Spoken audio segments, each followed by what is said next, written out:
এতিয়া দেখক কথা এটা বাৰে বাৰে হাতে আহে বিশেষকৈ 7খন জিলা বৰপেটা দৰং মৰিগাঁও বঙাইগাঁও নগাঁও ধুবুৰী গোৱালপাৰা য'ত ইছলাম ধৰ্মী লোকৰ জনসংখ্যাটো বেছি সেই অঞ্চলত কিন্তু অসমীয়া ভাষা লাহে লাহে কমিছে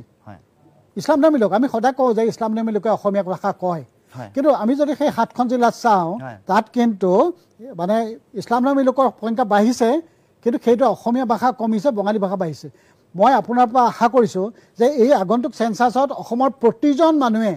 অসমৰ বায়ু পানী লোৱা মানুহে অসমৰ হয় জনগোষ্ঠীয় ভাষা যাক নিজৰ মাতৃভাষা বুলি কওক নহয় অসমীয়া ভাষা আপুনি কি ভাবে এই কথাত নিশ্চিতভাৱে হেতু আপোনাৰ পৰা আমি ডিৱাই 6 পে মজিয়াৰ পৰা আমি আহ্বান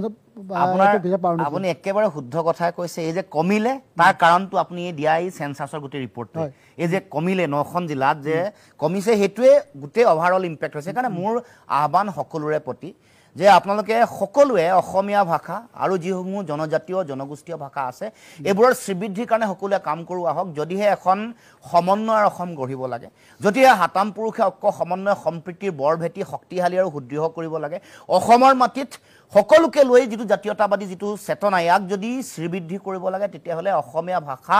শক্তিশালী কৰিবলৈ জনজাতীয় জনগোষ্ঠীয় ভাষাসমূহ শক্তিশালী কৰিবৰ কাৰণে প্ৰত্যেকে কাম কৰিব লাগিব যদিহে সংকীৰ্ণতাৰ গণ্ডিত কাৰোবাৰ ৰাজনৈতিক ষড়যন্ত্ৰৰ পাকচক্ৰত পৰি যদি কোনোবাই নেতিবাচক কাম কাজ কৰে তেতিয়াহ'লে বুজি পাম যে ইয়া অসম বিৰোধী কাম কাজ অসমৰ সমাজ অসমৰ ভৱিষ্যতৰ কাৰণে তেওঁলোকে যিটো শক্তিশালীভাৱে যিটো দায়িত্ব পালন কৰিব লাগে তাৰ পৰা তেওঁলোক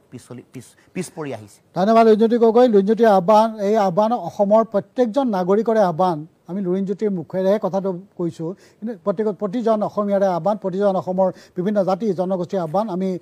খন্তেক বিৰতি লওঁ বিৰতিৰ পিছত আমি আকৌ চিন্তনৰ মজিয়ালৈ আহিম